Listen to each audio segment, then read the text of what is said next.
Today we're talking the king of Tennessee whiskey. Yes, the Jack Daniel's single barrel proof rye. This is a whiskey that I have been waiting a long time to try. Fortunately, I got a sample from my buddy Danny Meadows. Thank you so much. We're going to talk about that today on the My Bourbon Journey Whiskey Review channel. Let's do this.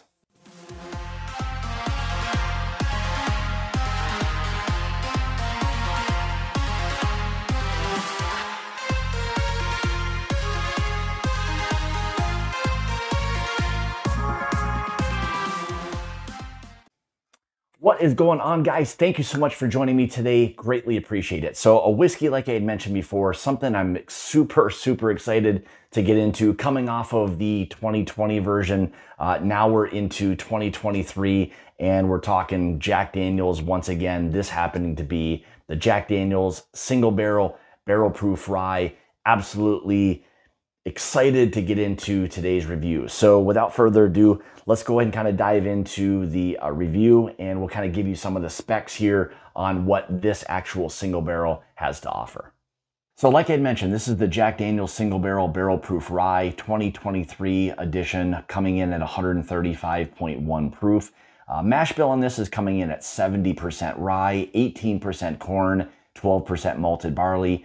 It is non-age stated, and the MSRP on this is right around $60. So now whether or not you get it for $60, don't know about that. If you are one of the ones that are lucky enough to get it for 60 bucks, congrats. Most people are gonna have to go to the secondary market for this rye, unfortunately. Let's go ahead and dive into today's review, and let's first go ahead and take a look at the color.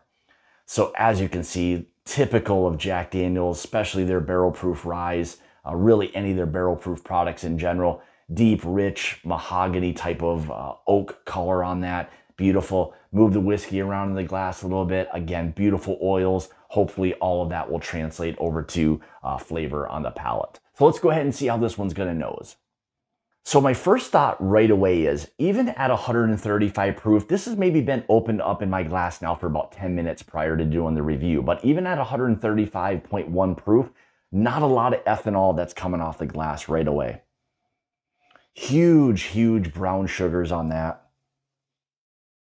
Little bit of an herbal characteristic to it. Slight kind of root beer-ish kind of nose on this. Incredible rickhouse oak on this one. This is something that I really love when I get on, whether it's a bourbon or rye, but just that smell of being in a rickhouse, when it translates over to the whiskey also smelling like that, I absolutely love that. Fantastic baking spice on this. Also a fresh roasted coffee aspect to it. Again, it's rich, big, bold, really a lot going on with this nose so far. Also a slight grapiness. What I'm going to say with that is, combined with a little bit of this earthy characteristic, oftentimes this is something I get on a whiskey of this caliber, but it's coming across as almost like a cognac or an Armagnac kind of finish, where you get a little bit of that earthiness combined with a little bit of that slight dusty or like rickhouse oak effect. Almost this beautiful like chocolate pecan pie as well. So this is now where some of the decadence, some of that richness is starting to kind of play into this. Now, with it being kind of that chocolate pecan, really nice rickhouse oak that's there, it's just setting up for it hopefully being a beautiful whiskey on the palate. Yeah, like I mentioned, this thing is big, bold, rich on the nose. So let's go ahead and dive into the palate and see what this one's got to offer. Cheers.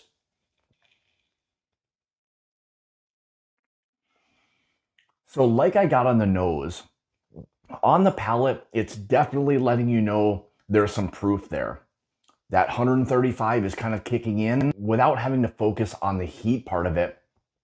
Quickly thereafter, you're getting a lot of those brown sugars. Again, a lot of that rickhouse oak, you know, some barrel char.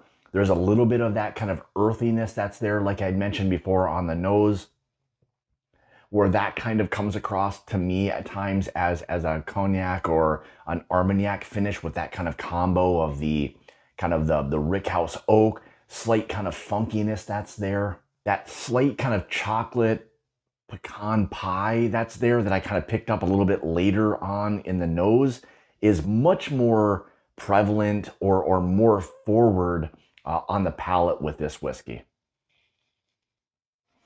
Very decadent. Again, that chocolate, pecan, rickhouse oak, little bit of, again, that herbal characteristic that I'm going to kind of call either the Armagnac, Cognac, one of those two. Definitely on this. Big, bold, rich, everything that you would expect from a Jack Daniel's single barrel, barrel proof rye. What I will say though is, even though there's the spice factor, it's not necessarily to me drinking like a rye forward rye whiskey. If I was just sipping this, you could almost confuse it for a high rye bourbon. It's drinking so rich, so decadent, but not getting a lot of the necessarily rye attributes that you would get when you're just sipping on a rye. This does have a little bit of that real extra sweetness behind it. And again, I know the Jack Daniel's stuff isn't overly aged in terms of the amount of years. So it's just this profile that this has that's just making it drink like an ultra decadent whiskey. Whether it's a rye or bourbon, it is just a big, bold, in-your-face rye, and probably anything that anybody who enjoys that profile on a whiskey period is going to absolutely love. More of those barrel char attributes kind of starting to come out, kind of combined with a little bit of that like fresh roasted coffee. Very intense. Like I mentioned before, again, it's big and bold. Just everything that, again, like I mentioned before, a lot of people are going to truly, truly enjoy this profile. As I sip on it more, it's not overly proofy. And again, this being 135.1 proof, it's not necessarily drinking that hot, I wouldn't say, but it's allowing for all of those flavors that are kind of combined to just sit there on the palate and just linger for a long, long time.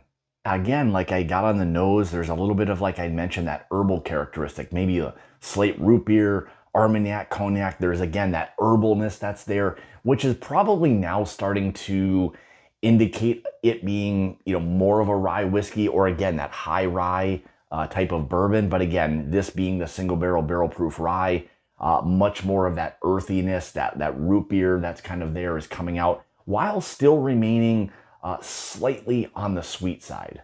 This is just one of those whiskeys that the longer you're able to sit down with it, allow it to open up, probably the more you're going to kind of continue to pull the more you're going to kind of continue to pull from this whiskey. It's just one of those that you want to take your time with, just to let it, again, like I said, open up, kind of develop, sit on the palate, take your time with it. This probably would hold up really well if you're somebody who wants to kind of ease up on some of the proof or some of the heat that may be there, over a cube of ice or something, maybe, fine. I think this whiskey is one that's definitely going to hold up to that. Maybe even some of those slight cherry fruit, kind of cherry pipe tobacco notes kind of there on the end. I think the longer I've kind of sipped on it, there's just a little hint of a dryness, and oftentimes I'll kind of indicate that as more of that like leather or kind of a tobacco note. But with that sweetness and that cherry, it's coming across a little bit more as a cherry kind of pipe tobacco. If this is a whiskey that you're able to get, whether it's at retail or something that you were seeking out, you're one of the lucky ones. This is hands down probably one of the better barrel proof rye whiskeys I've had in all of 2023. So like I said before, what it is that Jack Daniel's is doing now, they've quickly thrusted themselves into almost being the kind of king of whiskey at this point. Their barrel proofs that they've released, some of their Tennessee tasters, everything that Jack Daniel's seems to be doing now, they're just continuously hitting one home run after another, and this is just another fine or perfect example of that. So there you go, guys. If this was something you were able to find or have been looking for or are somehow on the fence about, find it, enjoy it, share it with friends. I think everyone's going to truly enjoy this for what it is. Thank you guys so much for tuning in to another one of my videos. Greatly appreciate it. Again, I have to say a big thanks to my buddy Danny Meadows for providing me with the sample to do a review of, because I was unfortunately one of the unlucky ones to not find a bottle of this year. So thank you guys once again. If you'd like to follow me, you can on Facebook, Instagram, Twitter, or X, whatever you call it, at My Bourbon Journey. Or if you'd like to become part of the Mash and Journey Whiskey Club and support the channel, make sure you check out the link in the description below. A lot of other great things down there for you as well. So again, thank you guys, and remember, it's about the journey and not the destination. Cheers.